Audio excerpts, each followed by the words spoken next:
क्या पीएम मोदी ने चिराग की बेइज्जती की, भाषण देने से रोका? माननीय चिराग पासवान जी से निवेदन है कि चंद शब्दों में अपनी बात रखने का काम करेंगे। माननीय चिराग पासवान जी, हम लोग के बीच बिहार के विकास पुरुष एनडीए गठबंधन की धारा को आगे बढ़ाने वाले, जंगल राज को समाप्त करने वाले ऐसे बिहार के मुख्यमंत्री नीतीश कुमार जी हम लोग के बीच उपस्थित है। एक बार नारा दीजिए, नीतीश कुमार जिंदाबाद।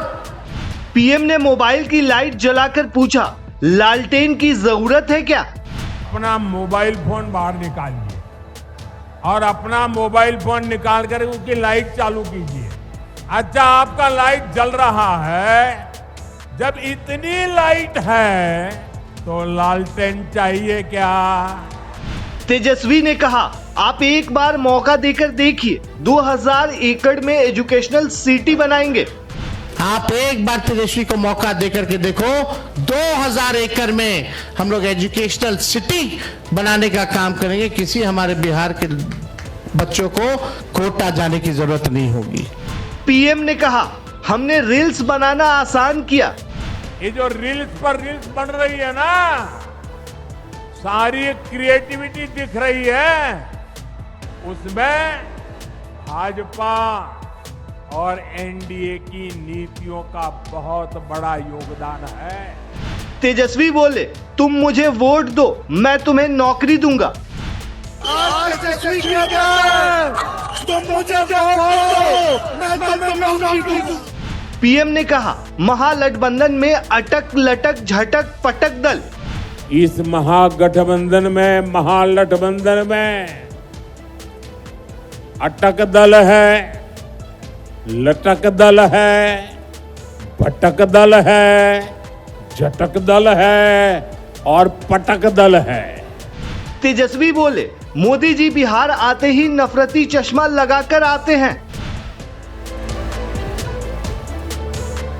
दोस्तों, बिहार चुनाव में अब जमकर उठापटक शुरू हो चुकी है। एक तरफ जहां पीएम मोदी बिहार के समस्तीपुर से आरजेडी पर हमला कर रहे हैं, तो वहीं तेजस्वी समस्तीपुर से महज 30 किलोमीटर दूर दरभंगा से पीएम मोदी को ललकार रहे हैं।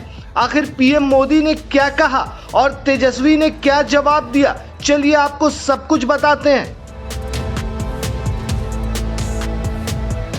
दरअसल दोस्तों, प्रधानमंत्री नरेंद्र मोदी ने शुक्रवार यानी 24 अक्टूबर को समस्तीपुर से अपने चुनावी अभियान की शुरुआत की। इस दौरान सबसे ज्यादा चर्चा का विषय बना चिराग का भाषण न देना। असल में पीएम के मंच से अनाउंसर ने केंद्रीय मंत्री चिराग पासवान का नाम भाषण देने के लिए लिया। तभी प्रधानमंत्री ने पास बैठे नीतीश कुमार की तरफ इशारा किया। चिराग नहीं, नीतीश भाषण देंगे। इसके तुरंत बाद अनाउंसर ने सीएम नीतीश कुमार को भाषण देने के लिए बुलाया। वीडियो देखिए। लोक जनशक्ति पार्टी के नेता माननीय चिराग पासवान जी से निवेदन है कि चंद शब्दों में अपनी बात रखने का काम करेंगे। माननीय चिराग पासवान जी,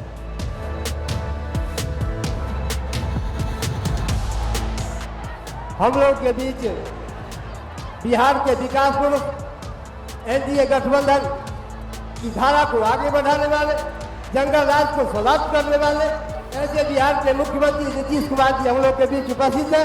एक बार नारा दीजिए, नीतीश कुमार जिंदाबाद, नीतीश कुमार जिंदाबाद, विकास पुरुष जिंदाबाद। दोस्तों, इसके बाद नीतीश कुमार खड़े हुए और करीब 10 मिनट का भाषण दिया। इसके बाद प्रधानमंत्री ने अपना भाषण शुरू किया। चिराग को दोबारा भाषण देने का मौका ही नहीं मिला। वहीं इस दौरान पीएम ने मोबाइल की लाइट जलवा कर पूछा, इतनी रोशनी में भी क्या आपको लालटेन की जरूरत है? अपना मोबाइल फोन बाहर निकालिए और अपना मोबाइल फोन निकाल कर उसकी लाइट चालू कीजिए। उसकी लाइट जलाइए जरा सबके सब। जिनके पास मोबाइल है वो जरा अपनी लाइट जलाएं। जिसके पास मोबाइल है, अच्छा, आपका लाइट जल रहा है, अब आप मुझे एक बात बताइए, जब इतनी लाइट है, हर एक के हाथ में लाइट है, तो लालटेन चाहिए क्या? साथियों, पूरा देश आपको सुन रहा है, देख रहा है। बिहार को लालटेन और उसके साथी नहीं चाहिए। दोस्तों आपको बता दें कि प्रधानमंत्री के मंच पर लाइट का इंतजाम नहीं था। मंच पर अंधेरा देखकर केंद्रीय मंत्री गिरिराज सिंह ने माइक लेकर कहा कि लाइट वाले स्टेज पर जल्दी लाइट दो। वहीं इस दौरान पीएम ने रील का भी जिक्र किया। उन्होंने कहा कि इस चाय वाले ने 1 GB डेटा को 1 कप चाय से भी ज्यादा महंगा नहीं होने दिया। सस्ते इंटरनेट का फायदा सबसे ज्यादा नौजवानों ने उठाया है। वो वीडियो बनाकर कमाई कर रहे हैं।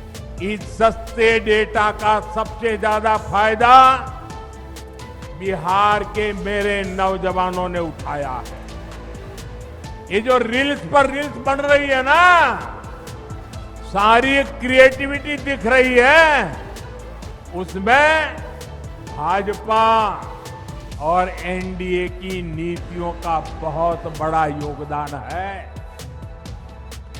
बिहार के बहुत सारे युवा इंटरनेट से अच्छी खासी कमाई भी कर रहे हैं।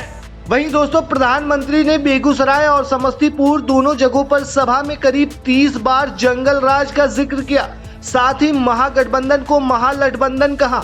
लाठियां भाज रहा महालठबंधन है। ये लोग कैमरे पर आकर कुछ भी बोले, लेकिन पीठ पीछे एक दूसरे की खाल खींच रहे हैं। इस महागठबंधन में, महालठबंधन में अटक दल है, लटक दल है, भटक दल है, झटक दल है और पटक दल है।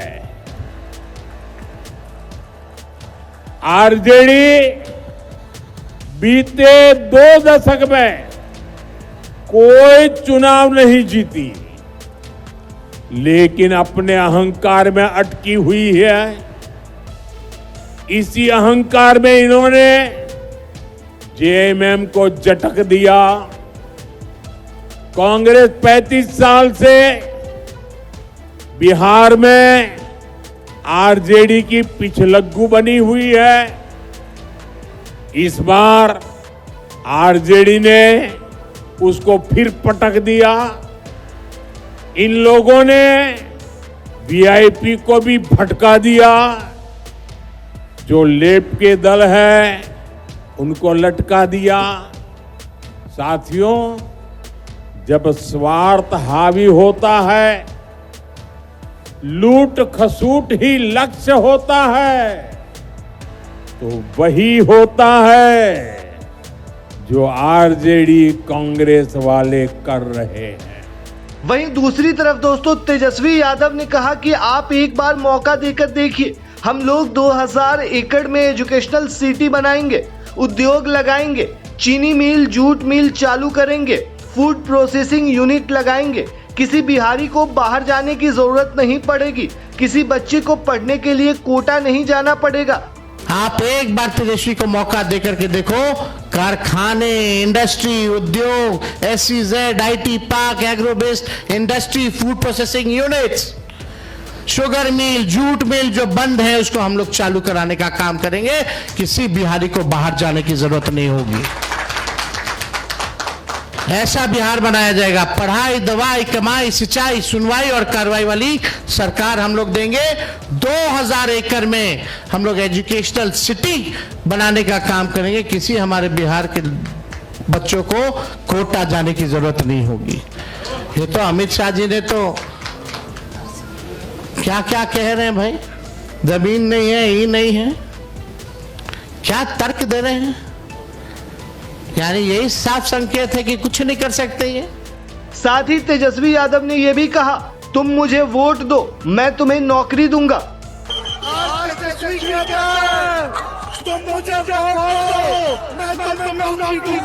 वहीं तेजस्वी यादव ने पीएम मोदी और नीतीश कुमार पर निशाना साधते हुए क्या कुछ कहा, वो सुनिए। ये 2 लोग गुजरात से आकर के बिहार चलाने का काम कर रहे हैं। बताओ सहरसा के लोगों, बिहार को बिहारी चलाएगा कि बाहरी चलाएगा?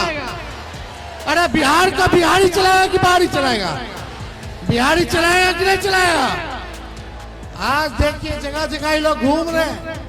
पहले हिसाब मांगिए, भाजपा ने क्या किया 11 साल, 20 साल बिहार में क्या किया इन लोगों ने?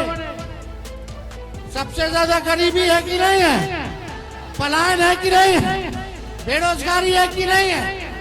तो देखिए हमारी सरकार बनेगी तो जो घोषणा तेजस्वी ने किया उसी का ही नकल कर रहे हैं।